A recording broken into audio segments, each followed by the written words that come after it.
Hello everyone, CGPSC ABCD में आप सभी का बहुत बहुत स्वागत है। अगर आप सीजी पुलिस की तैयारी कर रहे हैं तो ये वीडियो आप सभी के लिए बहुत ही ज़्यादा इम्पॉर्टेंट हो जाएगा। आज के इस वीडियो के अंदर हम 2013 में जितने भी लॉजिकल रीजनिंग के ऊपर, तार्किक तर्क के ऊपर आधारित प्रश्न पूछे गए थे, उसी में से मैं 15 इम्पॉर्टेंट क्वेश्चंस जो है आप सभी के लिए लेकर आया हूँ। तो क्योंकि क्वेश्चन का लेवल जो है बहुत ही शानदार थे, बहुत उच्च कोटि के क्वेश्चंस थे, तो आप वीडियो को पॉज करिए और खुद से देने की कोशिश करिएगा और देखिए कि 15 में से आपका कितना सही हो रहा है। ठीक है, ये 2013 के जो क्वेश्चन पेपर था उससे मैं उठाया हूँ। इसी तरह बाकी के भी जो प्रीवियस ईयर क्वेश्चन है वहाँ से भी मैं प्रश्न आपके लिए लेकर आऊँगा। तो पुराने प्रश्नों को देखकर ही हम सबको पता चलता है कि किस लेवल का तैयारी करना चाहिए। ठीक है, तो चलिए शुरू करते हैं आज के इस वीडियो का। अगर चैनल में पहली बार आया हो तो हमारे चैनल को सब्सक्राइब कर लीजिएगा, वीडियो को लाइक भी करें, दोस्तों के साथ शेयर भी जरूर करिएगा। हाँ, हमारा जो टेलीग्राम चैनल है सीजीपीएससी एबीसीडी का, उसको भी जरूर ज्वाइन कर लीजिएगा। आपको किसी भी तरह का डाउट हो तो हम वहाँ पे आप सभी का डाउट को क्लियर करते हैं। तो चलिए लेट ना करते हुए आज के इस वीडियो की शुरुआत करते हैं और देखिए क्वेश्चन नंबर 1 क्या है। ध्यान से प्रश्न को देखिएगा, वीडियो को पॉज करिए और आंसर देने की कोशिश करिए। ठीक है, एक्चुअली में उस समय 2013 में जो प्रश्न आया था ना, उसमें जो भाग 1 था उसमें सामान्य ज्ञान और तार्किक ज्ञान को, मतलब लॉजिकल नॉलेज को एक साथ दिया हुआ था। तो उसी में से जो लॉजिकल नॉलेज वाले प्रश्न थे उसको मैं एक जगह करके आपके लिए लेकर आया हूँ। ठीक है, 15 प्रश्न यहाँ पे करेंगे। देखिए प्रश्न को ध्यान से पढ़िए। यहाँ पे चित्र दिया गया है, इस चित्र के अंदर जो वृत्त है वो अध्यापकों को रिप्रेजेंट कर रहा है, जो यहाँ पे ट्रायंगल है, जो त्रिभुज है, वो किसानों को रिप्रेजेंट कर रहा है, और जो यहाँ पे आपको आयत दिखाई दे रहा है वो डॉक्टर को रिप्रेजेंट कर रहा है। अब इसी के आधार पे आपके पास 1 और 2 प्रश्न पूछा गया, इसका आंसर देना है। पहला प्रश्न है कि कौन सा क्षेत्र अध्यापकों और डॉक्टरों को प्रदर्शित करता है परंतु किसानों को नहीं। तो ध्यान से देखिए, डॉक्टर और अध्यापकों को बोला है, किसान को नहीं, मतलब ट्रायंगल वाले पोर्शन को आपको छोड़ना ही होगा। ठीक है, बाकी आपको डॉक्टर और अध्यापक के लिए देखिए सर्कल और जो आयत है इन दोनों को मिला के देखना है। मतलब हमारा ये जो चौथा है, ये वाला जो पोर्शन है जिसमें 4 नंबर लिखा हुआ है, यही डॉक्टर और अध्यापक को रिप्रेजेंट कर रहा है। अगर 2 को देखोगे तो केवल अध्यापक को रिप्रेजेंट कर रहा है, 1 को देखोगे तो केवल डॉक्टर को, इस 5 को देखोगे तो पता चलेगा कि अध्यापक, डॉक्टर और किसान तीनों को रिप्रेजेंट कर रहा है। 6 जो है ये किसको किसको रिप्रेजेंट कर रहा है, देखिए डॉक्टर को भी कर रहा है रिप्रेजेंट, अध्यापक को भी रिप्रेजेंट कर रहा है और किसान को भी कर रहा है। तो हमको केवल प्रश्न में पूछा है डॉक्टर और अध्यापक को रिप्रेजेंट कौन सा करता है, तो 4, मतलब हमारा ऑप्शन नंबर सी जो है बिल्कुल सही आंसर होगा। उम्मीद है आपका भी सही होगा। दूसरा प्रश्न को देखिए कि कौन सा क्षेत्र जो है किसानों और अध्यापकों को प्रदर्शित करता है। किसान और अध्यापक, किसान मतलब त्रिभुज, अध्यापक मतलब सर्कल, जो त्रिभुज और सर्कल दोनों से मिलकर बना हुआ हो, लेकिन डॉक्टर नहीं होना चाहिए, आयत नहीं होना चाहिए, मतलब 5 होना चाहिए। ठीक है, मतलब ऑप्शन नंबर डी हमारा राइट आंसर हो जाएगा। तो इस तरह का प्रश्न आएगा तो मुझे लगता है आप आसानी से कर लेंगे। ठीक है, अब आगे जो हम देखने वाले हैं, जो कि बहुत अच्छे प्रश्न हैं, जो कि सिलॉक्स पर आधारित है, न्याय निगमन पर आधारित प्रश्न। ठीक है, तो इसको भी बहुत ध्यान से करिएगा, बहुत अच्छे प्रश्न है। वीडियो को पॉज करके आंसर देने की कोशिश करिएगा। पहला प्रश्न है कि सभी बिल्लियां जो है जानवर है, कथन, आपको कथन, 2 कथन दिया गया है और नीचे निष्कर्ष दिया है। कथन के आधार पर ही आपको निष्कर्ष को देखना है। इसके बाद जो 4 विकल्प दिए गए हैं, विकल्प में से जो उचित विकल्प है उसका चयन करना है। ठीक है, पहला कथन है, 24 नंबर प्रश्न का कथन है कि सभी बिल्लियां जानवर है। तो इसके लिए हम वेन डायग्राम बनाते हैं। तो बिल्ली के लिए मैं शॉर्ट में बी लिख देता हूँ। ठीक है, तो सभी बिल्लियों को क्या बोला है, जानवर है, तो हम जानवर को बाहर लेंगे ऐसे कुछ। ठीक है, जानवर के लिए मैं ऐसे जा लिख देता हूँ तो समझ जाना, सभी बिल्ली जानवर है, इसका वेन डायग्राम बन गया। फिर बोला है कि कोई भी जानवर आदमी नहीं है, मतलब जानवर से बाहर हमको इधर आदमी को रखना पड़ेगा, मतलब आदमी और जानवर में कोई भी रिलेशन नहीं है। अब इन दोनों वेन डायग्राम के आधार पर ही आपको ये दोनों निष्कर्ष में तक पकड़ना है कि कौन सा निष्कर्ष जो है सही है। ठीक है, तो पहला निष्कर्ष है कुछ बिल्लियाँ आदमी है। देखिए, तो बिल्ली और आदमी में तो कोई रिलेशन ही नहीं है, मतलब पहला कुछ बिल्लियां आदमी है, क्या है, क्या बिल्ली और आदमी में तो कोई रिलेशन नहीं, तो कुछ बिल्ली आदमी हो ही नहीं सकता, ये गलत हो गया। कुछ आदमी जानवर है, आदमी और जानवर में कोई रिलेशन नहीं है, फिर से नहीं होगा, मतलब 1 और 2 दोनों गलत है। मतलब हमारा आंसर जो है ऑप्शन नंबर सी होगा कि ना तो 1 और न ही 2 सही है। इसी तरह से आपको बनाना है। अगला प्रश्न है कि कुछ लड़कियां चिड़ियां हैं और कुछ चिड़ियां जानवर है। तो फिर से वेन डायग्राम बना लीजिए। कुछ लड़कियां, तो लड़कियों के लिए मैं लड़की लिख लेता हूँ, कुछ लड़कियां चिड़िया हैं, तो कुछ बोला है मतलब थोड़ा सा पार्ट इसका ले लीजिए आप यहाँ पे। ये कुछ लड़कियां जो है चिड़िया हो गया, फिर कुछ चिड़िया बोल दिया है जानवर है, ठीक है, तो यहाँ से हम ऐसे जानवर निकालेंगे, ठीक है, कुछ चिड़िया जो है जानवर है। ये हमारा वेन डायग्राम बन गया। अब निष्कर्ष को पकड़िए, कुछ लड़कियां जानवर है। क्या लड़की और जानवर में कोई रिलेशन है क्या? नहीं है, लेकिन यहाँ पे बोला कुछ लड़कियां जानवर है, मतलब ये हमारा गलत हो जाएगा। दूसरा है कुछ जानवर लड़कियां हैं। कुछ जानवर लड़कियां हैं क्या? नहीं, ये भी गलत है। मतलब हमारा ऑप्शन नंबर सी सही होगा, न तो एक ना ही दो सही है। हमारा ऑप्शन नंबर सी बिल्कुल सही आंसर हो जाएगा। ठीक है, चलिए क्वेश्चन नंबर 25 को देखिए। प्रश्न है, ध्यान से देखिएगा कि कुछ कॉपियां पेन है, दूसरा है कुछ पेन थैले। हमें ड्रॉ कर लेते हैं कुछ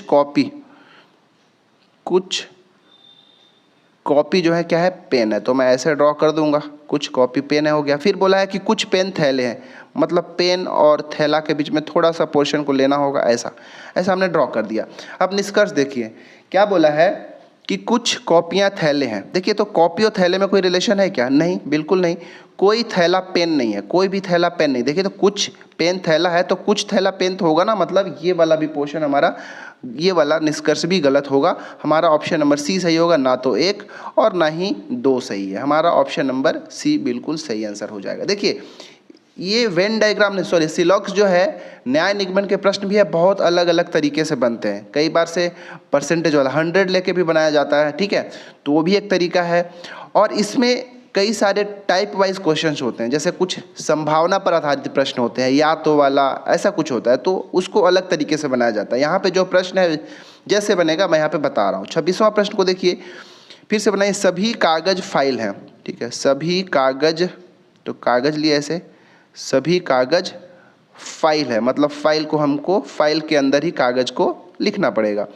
फिर आगे बोल दिया क्या कि कुछ पेन फाइल है, मतलब फाइल का कुछ वाले पोर्शन ऐसे लेना होगा और ये हमारा हो जाएगा पेन, कुछ पेन फाइल है। अब यहाँ पे निष्कर्ष दो कि कोई कागज पेन नहीं है। क्या होगा?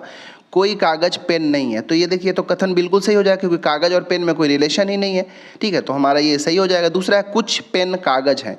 कुछ पेन कागज है क्या? नहीं है, ठीक है, मतलब हमारा कथन नंबर जो बी है, सॉरी पहला, केवल एक निष्कर्ष सही हो रहा है ना, तो कथन जो हमारा ऑप्शन नंबर ए जो है ये बिल्कुल सही आंसर हो जाता, ठीक है। अगर यही चीज़ संभावना वाला, पॉसिबिलिटी वाला केस का क्वेश्चन होता तो हम उसको दूसरे तरीके से बनाते, ठीक है, और ऐसा हो जाता उसका सॉल्यूशन या तो एक या तो दो हो जाता, लेकिन हमारा कोई भी यहाँ पे जो विकल्प है संभावनाओं पर आधारित है ही नहीं, इसीलिए हमारा ऐसे ही बनेगा, ठीक है। चलिए क्वेश्चन नंबर 27 को देखिए। प्रश्न है, ध्यान से देखिए कि कुछ इमारतें कमरे हैं। मैं यहाँ पे ड्रॉ करता हूँ इमारत, ठीक है, कुछ इमारतें क्या हैं? कमरे हैं, तो ऐसे हम ड्रॉ कर देते हैं। फिर बोला है सभी कमरे ईंट हैं, मतलब ये सभी जो कमरा है इनको हमको ईंट के अंदर रखना पड़ेगा, तो ये इस प्रकार से हमारा वेन डायग्राम हो जाएगा। अब निष्कर्ष को पकड़ते हैं, कुछ इमारतें ईंट हैं। देखिए, तो कुछ इमारत ईंट तो हो गया ना, तो ये बिल्कुल हमारा सही हो जाएगा। दूसरा है कुछ कमरे इमारत हैं। कुछ कमरे इमारत हैं, ये तो हमको दिया ही था, मतलब हमारा दोनों का दोनों सही हो जाएगा। ऑप्शन नंबर डी इसका बिल्कुल राइट आंसर हो जाएगा। उम्मीद है आपका भी ये सही हुआ होगा। 28वां प्रश्न है कि कुछ आदमी घड़ियां हैं, ठीक है भाई, कुछ आदमी को हम घड़ी बनाते हैं, तो ये हमारा ऐसे हो गया, कुछ आदमी घड़ी हैं। दूसरा बोला है कि सभी घड़ियां चाबियां हैं, तो ये सभी घड़ी जो है उसको हम चाबी के अंदर रख देंगे, ठीक है, चाबियां हैं। अब फिर से निष्कर्ष पे आते हैं, कुछ चाबियां आदमी है क्या? कुछ चाबियां आदमी है, बिल्कुल सही है। दूसरा, कुछ आदमी चाबियां हैं, कुछ आदमी चाबियां, कुछ चाबियां भी आदमी है और कुछ आदमी भी चाबी है, ये भी सही हो जाएगा, मतलब हमारा ऑप्शन नंबर डी बिल्कुल राइट आंसर हो जाएगा, ठीक है। चलिए बढ़ जाते हैं आगे क्वेश्चन नंबर 29 की ओर। 29 नंबर का प्रश्न है, ध्यान से देखिए कि कुछ लड़के तोते हैं, दूसरा कुछ तोते फूल हैं, तो इसको हम ड्रॉ करते हैं यहाँ पे, कुछ लड़के, पहले यहाँ पे लड़के लिख देते हैं, कुछ लड़के तोते हैं, तो हम यहाँ पे तोता लिख देते हैं, ठीक है भाई, कुछ लड़के जो है तोते हैं। फिर कुछ तोते फूल हैं, कुछ तोते जो है इसको हम फूल बना दिए। अब निष्कर्ष में देखिए, कुछ लड़के फूल है क्या? कुछ लड़के, लड़का और फूल में कोई रिलेशन ही नहीं है, तो गलत हो गया। कुछ तोते फूल है क्या? कुछ तोते फूल है, ये तो डायरेक्ट है, कुछ तोते फूल यहीं से उठा के दे दिया, मतलब ये हमारा सही है। तो केवल दो निष्कर्ष सही, हमारा ऑप्शन नंबर बी बिल्कुल सही आंसर हो जाएगा। अब देखिए क्वेश्चन नंबर 30 को देखिए ध्यान से। प्रश्न है कि केवल बिल्लियां जानवर हैं, ठीक है। केवल बिल्लियां जानवर बोला है, मतलब इसको आपको इस तरह से बनाना है कि जितनी भी बिल्लियां हैं उन सभी को जानवर के कैटेगरी के अंदर रखना है, ठीक है। केवल बिल्लियां जानवर बोला है, फिर कोई इतिहासकार जानवर नहीं है, तो इतिहासकार जो होंगे, ठीक है, इतिहासकार उसको हमको जानवर के जो सर्कल है उससे बाहर रखना होगा। अब यहाँ पे देखिए कुछ बिल्लियां इतिहासकार नहीं है बोला है, तो क्या इसका लेना पड़ेगा भाई? इतिहासकार और बिल्ली में कोई रिलेशन बोला ही नहीं है, तो हम कैसे बोल देंगे? इनके बीच में कोई है ही नहीं। कुछ बिल्लियां इतिहासकार नहीं है, तो ये हमारा सही होगा कि गलत? देखिए पहली बात तो ध्यान से आपको समझना होगा, क्या बोला है कि केवल बिल्लियां ही जानवर बोल दिया है, ठीक है। फिर बोला है कि कोई इतिहासकार जानवर नहीं है। अब जब कोई भी इतिहासकार जानवर है ही नहीं और बिल्ली और इतिहासकार में कोई रिलेशन ही नहीं दिया है, तो हम कैसे निष्कर्ष निकाल सकते हैं कि कुछ बिल्लियां इतिहासकार हैं कि नहीं है? तो हमारा ये विकल्प जो है गलत हो जाएगा, ठीक है। इसके बाद दूसरा है कुछ इतिहासकार बिल्लियां हैं, यहाँ पर भी कोई रिलेशन नहीं है, मतलब हमारा ऑप्शन नंबर सी यहाँ पे सही हो जाएगा कि ना तो एक ना तो दो, ठीक है। तो हमारा सी आंसर हो जाएगा। चलिए क्वेश्चन नंबर 31 को ध्यान से देखिए। प्रश्न है कि सभी आदमी भारी हैं, ठीक है। सभी आदमी जो है क्या है? भारी हैं। तो ये ऐसे हम लिख देते हैं, सभी आदमी को भारी के अंदर हम ड्रॉ कर देते हैं। फिर कुछ महिलाएं भारी हैं, तो ये महिलाओं को हमको अंदर ऐसे थोड़ा सा निकालना होगा, ठीक है। अब देखिए निष्कर्ष की ओर चलते हैं। कुछ भारी आदमी नहीं है, कुछ भारी आदमी नहीं है आपसे पूछा गया। देखिए यहाँ पे बोला है सभी आदमी भारी हैं, सभी आदमी भारी हैं, तो कुछ भारी आदमी क्या? जब सभी आदमी भारी हैं तो कुछ आदमी तो भारी होंगे ना भाई, तो ये हमारा स्टेटमेंट जो है गलत हो जाएगा, ठीक है। क्या बोले? देखिए जब सभी आदमी भारी होते हैं ना, तो कुछ भारी आदमी होते ही हैं, तो ये स्टेटमेंट हमारा गलत हो जाएगा। कुछ महिलाएं आदमी हैं, कुछ महिलाएं आदमी के अंदर कोई रिलेशन ही नहीं है, मतलब हमारा ऑप्शन नंबर सी सही होगा कि ना तो एक ना तो दो सही है, ठीक है। 32वां प्रश्न को देखिए, ठीक है। विज्ञान के अध्यापक प्लास्टिक के थैलों का प्रयोग नहीं करते। तो विज्ञान के अध्यापक, जो यहाँ पे मैं केवल अध्यापक लिखूंगा तो आप समझ जाइएगा कि मैं विज्ञान के अध्यापक की बात करूँ। इसको भी हम वेन डायग्राम से ही बना सकते हैं। कुछ विज्ञान के अध्यापक प्लास्टिक के थैलों का प्रयोग नहीं करते, मतलब अध्यापक और प्लास्टिक का जो थैला है इसको हम अलग अलग जो है ड्रॉ कर लेते हैं ऐसे, ठीक है। क्योंकि अध्यापक थैले का प्रयोग ही नहीं करते, तो ये दोनों को हम अलग अलग ड्रॉ करना होगा। दूसरा है प्लास्टिक के थैलों का प्रयोग कुछ इंजीनियर द्वारा नहीं किया जाता, ठीक है। मतलब इंजीनियर भी इसका प्रयोग, कुछ इंजीनियर भी इसका प्रयोग नहीं कर रहे, मतलब इंजीनियर्स को भी इस थैले से दूर ही रखना पड़ेगा। अब यहाँ पे वेन डायग्राम बन गया है, अब निष्कर्ष निकालिए। प्रश्न है निष्कर्ष क्या है कि विज्ञान के सभी अध्यापक इंजीनियर हैं। अध्यापक और इंजीनियर के बीच में कोई रिलेशन बोला है क्या? यहाँ पे बिल्कुल नहीं बोला है, इसीलिए हमको ये वाला भी गलत लेना होगा। सभी इंजीनियर प्लास्टिक के थैलों का प्रयोग नहीं करते हैं, ऐसा कुछ बोला ही नहीं है भाई। थैले और इंजीनियर के बीच कोई रिलेशन बोला ही नहीं है, ठीक है। तो हम कैसे बोल दें? देखिए दूसरा है प्लास्टिक के थैलों का प्रयोग कुछ इंजीनियर के द्वारा नहीं किया जाता। यहाँ पे देखिए सभी, जब यहाँ पे कुछ इंजीनियर के द्वारा नहीं किया जाता तो हम कैसे बोल सकते हैं कि सभी इंजीनियर प्लास्टिक के थैलों का प्रयोग नहीं करते? कुछ तो करते हैं ना भाई, इसलिए ये वाला भी गलत हो जाएगा। हम सभी, कुछ से मिला के हम सभी को हम नहीं ले सकते, बल्कि सभी से कुछ को लिया जा सकता है, ठीक है। मतलब हमारा इसका भी आंसर ऑप्शन नंबर सी होगा कि ना तो एक ना तो दो सही होगा, ठीक है। तो ये हमारा हो गया न्याय निगमन पर आधारित प्रश्न, सिलॉक्स के ऊपर आधारित प्रश्न। अब आगे के कुछ प्रश्नों को हम देखेंगे जो कि कथन और पूर्व धारणाएं जो होता है, ठीक है, स्टेटमेंट और एजम्पशन के ऊपर बेस्ड होता है। इस तरह के प्रश्न भी आपसे पूछे गए हैं और इस बार भी पूछे जा सकते हैं, ठीक है। तो ऐसे प्रश्नों को हमको बनाना होता है। देखिए यहाँ पे 2-3 प्रश्नों को यहाँ पे मैं लिया हूँ। प्रश्न है, ध्यान से देखिए। कथन क्या है कि प्रधानाचार्य ने स्कूल स्टाफ को सूचित किया है कि हमें ज़्यादा अध्यापक नियुक्त करने की आवश्यकता है। जो कथन दिया हो ना, उसका अगर आप मतलब अर्थ पे पकड़ लिए कि उसका क्या अर्थ है उसका कहने का, तो आप विकल्प पर जो पूर्व धारणाएं दिया होगा, जो असम्पशंस दिया होगा, वहाँ पे आप पहुँच सकते हैं। जैसे यहाँ पे क्या बोला है कि प्रधानाचार्य ने स्कूल के स्टाफ को सूचित किया है कि हमें ज़्यादा स्टाफ या फिर ज़्यादा अध्यापक नियुक्त करने की आवश्यकता है। इसका क्या मतलब हो सकता है कि अभी अध्यापकों की संख्या पर्याप्त नहीं है, इससे ही पता चल रहा है, या फिर अतिरिक्त नियुक्ति की आवश्यकता है, इससे हमको यही पता चल रहा है। अब पूर्व धारणाएं में समझते हैं। अध्यापक उपलब्ध है क्या? भाई अध्यापक अगर उपलब्ध होते तो अतिरिक्त नियुक्ति की आवश्यकता क्यों होती, ठीक है। इसीलिए हम ये बोल के चलेंगे कि ये वाला जो है सही नहीं है। ये जो पूर्व धारणा है, जो एजम्पशन है, इस स्टेटमेंट के अंदर अंतर्निहित नहीं है। दूसरा है कि वर्तमान अध्यापक अच्छे नहीं हैं। बस इस स्टेटमेंट से भाई हमको कहाँ पता चल रहा है कि वर्तमान के 2 अध्यापक है अच्छे नहीं हैं।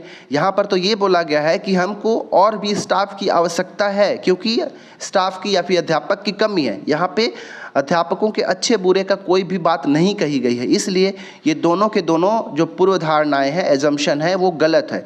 इसलिए हमारा ऑप्शन नंबर सी होगा कि ना तो 1 और ना ही 2 अंतर्निहित है, ठीक है। मतलब ये दोनों के दोनों जो एजम्पशन है इस स्टेटमेंट के अंदर अंतर्निहित नहीं है, इम्प्लिसिट नहीं है, ठीक है।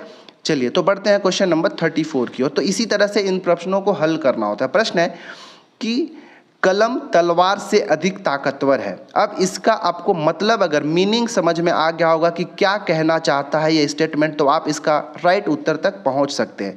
अब कलम तलवार से अधिक ताकतवर नहीं है, मतलब यहाँ पे शारीरिक बल या क्षमता की बात नहीं हो रही है, यहाँ पे बौद्धिक क्षमता की बात हो रही है, ठीक है। यहाँ पे ये बताया जा रहा है कि कोई विचार जो होता है, ज्ञान होता है, बौद्धिक शक्ति होता है, इसकी ताकत शारीरिक ताकत से अधिक होती है, ठीक है। हिंसा से अधिक ताकत होती है ये बौद्धिक विचारों में, ये इसका मतलब है, ठीक है। तो अब पूर्व धारणा जो एजम्पशन है उसके ऊपर चलते हैं। पहला है कि कलम तलवार की अपेक्षा मजबूत पदार्थ की बनी है। नहीं भाई, यहाँ पे तो इस स्टेटमेंट से कहीं भी पदार्थ की बात ही नहीं हो रही, इसलिए पहला जो स्टेटमेंट है वो अंतर्निहित नहीं है। दूसरा चलते हैं, मस्तिष्क की शक्ति शारीरिक शक्ति से अधिक ताकतवर है। ये बिल्कुल सही आंसर होगा, क्योंकि ये दोनों का अर्थ लगभग एक तरह का होता है। दोनों विचारों की, मानसिक शक्ति की बात कर रहा है कि शारीरिक शक्ति से अधिक होते हैं। मतलब यहाँ पे जो ऑप्शन नंबर बी है कि केवल पूर्व धारणा 2 जो है अंतर्निहित है, यही हमारा राइट आंसर होगा। उम्मीद है मैं आपको समझा पा रहा हूँ कि कैसे इन प्रश्नों को करना है। 35वां प्रश्न देखिए। प्रश्न है कि केरोसिन व एलपीजी के दामों में बढ़ोतरी ने तेल पुल घाटे में वृद्धि को कम कर दिया है। अब इस पूरे स्टेटमेंट को पढ़िए और इसका अर्थ को समझिए। इसका अर्थ का मतलब ये हो गया कि पहले जो है घाटा बढ़ रहा था, लेकिन जैसे ही ये दाम की बढ़ोतरी हुई तो उसकी जो घाटा हो रहा था पहले, उसकी घाटा पर रोक लग गया। इस स्टेटमेंट का मतलब ये है, ठीक है। क्या बोल रहा हूँ कि केरोसिन और एलपीजी का दाम जैसे ही बढ़ा, ठीक है, तो जो पहले घाटा हो रहा था उसको कमी हो गया, घाटे में कमी हो गया। अब एजम्पशन की ओर चलते हैं। पहला, पेट्रोलियम उत्पादों पर सब्सिडी तेल पुल घाटे को बढ़ाती है। क्या ये सही होगा? क्या बिल्कुल सही होगा। देखिए यहाँ पे क्या होगा, जैसे जो भी पेट्रोलियम का उत्पाद होगा, जैसे पेट्रोल हो गया, एलपीजी हो गया, अगर उसमें अगर सब्सिडी मिल गया, जब सब्सिडी मिल जाएगा तो क्या होगा, वहाँ पे जो तेल पुल का जो घाटा है वो बढ़ जाएगा, ठीक है। क्योंकि दाम, सब्सिडी मिलने से क्या होता है, दाम में कमी हो जाता है। जब दाम में कमी होगा तो घाटा जो है बढ़ जाएगा, मतलब हमारा स्टेटमेंट सही हो जाएगा। दूसरा, केरोसिन और एलपीजी का उपभोग कम करने की उम्मीद है। भाई इस पूरे स्टेटमेंट में कंजम्पशन की बात ही नहीं कहा है, कहीं भी उपभोग करने की बात ही नहीं कहीं की गई है, इसीलिए हमारा दूसरा जो एजम्पशन है वो गलत है। यहाँ पे केवल पहला ही सही होगा, इसलिए हमारा ऑप्शन नंबर ए जो है, मतलब केवल पूर्व धारणा या एजम्पशन 1 जो है स्टेटमेंट के अंदर अंतर्निहित है, यही सही होगा। तो इस प्रकार हमने 15 प्रश्नों को यहाँ पे देखा, जो कि 2013 का जो पुलिस का सीजी पुलिस का एग्ज़ाम हुआ था उसमें पूछे गए थे, और मुझे प्रश्न का लेवल बहुत अच्छा लगा। तो आप इस तरह के प्रश्नों को प्रैक्टिस जरूर करिएगा, ठीक है। इस 15 में से आपका कितना सही हुआ कमेंट करके ज़रूर बताइएगा। बाकी और भी जो पार्ट्स हैं 2013 के, 2011 के जो एग्ज़ाम में आए थे, उन सारे को भी मैं छोटे छोटे वीडियो के माध्यम से आपके लिए लाने की कोशिश करूँगा, ठीक है। वीडियो कैसा लगा कमेंट करके बताइएगा। नए आए होंगे चैनल में तो सब्सक्राइब जरूर कर लें, वीडियो को लाइक भी करिएगा, दोस्तों के साथ शेयर भी करिएगा। तैयारी अच्छे से करते रहें, क्योंकि आपके पास ज़्यादा समय नहीं बचा है। Thanks for watching our video.